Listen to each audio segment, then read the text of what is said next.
Hello, it's 2018 and this is the first podcast of the season, and I'm going to be talking about the significance of the Edwardian era and how it impacts an inspector calls. So the play was written in 1945 by Priestley, but reflects on the issues surrounding the Edwardian era, and it's set in 1912. The play uses the prosperity of the Burling family and their treatment of Eva to represent Priestley's views on society and status. So, looking at the Edwardian period, that's obviously based after the reign of King Edward, which was from 1901 to 1910, and that's Edward the 7th. But it also spans from the mid-1890s and goes on until about 1914, which is where we have the outbreak of World War I. The time period really sees the start of the shifting political movement. So when the war happens, and I will do more podcasts on the significance of the time period in between 1912 and 1945. But really, this marks the end of the really strict capitalism that we've seen thus far. The struggles of the working class, and they're known as the Proletariat, were highlighted against the growing success of those people who are making lots of money through industry, and they're known as the bourgeoisie. So if you've heard those terms before, the proletariat and bourgeoisie, you might have heard them if you've looked at the relevance of Marxism and socialism.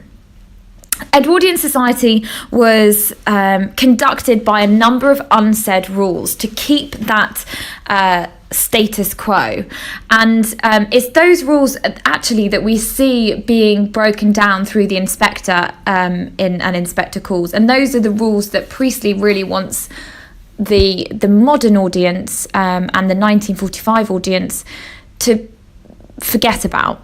So I'm going to talk through those rules so that you have a better understanding of the way in which people thought about things in 1912, the way in which they thought about the poor, they thought about the rich, and they thought about class society. So these are some rules that were kind of, they were unsaid, they weren't published anywhere, but this is how people tend to live their life. So rule number 1, a poor person has no manners, they are not sophisticated, they have no class, and they have poor education.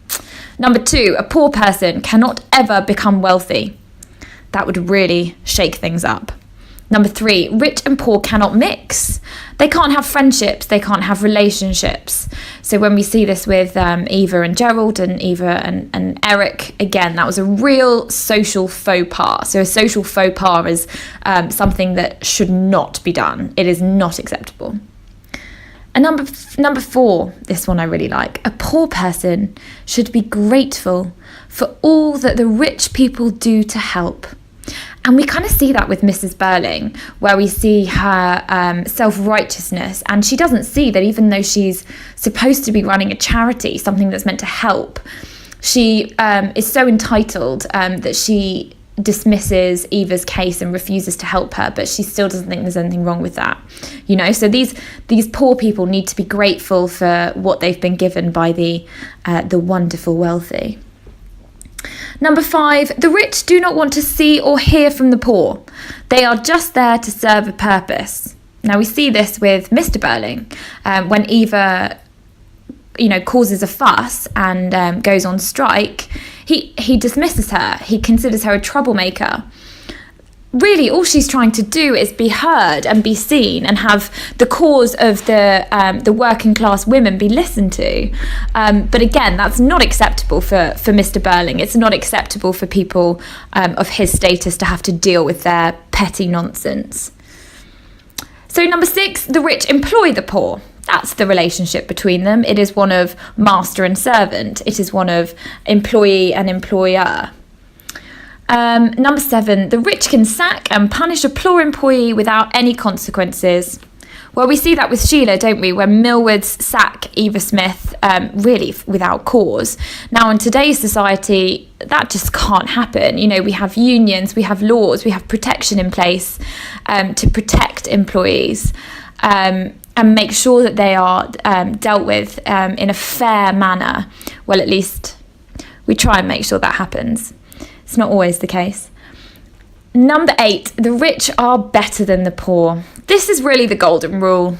It's almost like that scene in Matilda, where the father's talking to Matilda and he's saying, I'm big, you're small, I'm smart, you're stupid. And that's really the idea that they had, this elitist attitude of upper class, therefore being a better citizen, and the working class being, the second class citizen. And that's really where this comes from. I'm going to talk in another podcast about the significance of the Titanic sinking, because that's really important, and that does actually feature and is referenced in an In Spectacles. But so Priestley doesn't believe these rules, and even if they are all shown in In Spectacles in one way, shape or form, that's not because he thinks that people need to follow them and people need to remember them. It's because he wants to remind people that this doesn't work. So he writes his play to demonstrate to audiences how this type of structure, this way of society and this way of being really will just end in fire and blood and anguish. And that's one of the things that he states. He wants this play to be a warning that Edwardian society doesn't work. They need to find an alternative, a fairer way to live. They are all one body, as he says. And that's really what's so important about this context, is you need to know the failings of the system before to understand what it was that Priestley was trying to change. Hope that was helpful.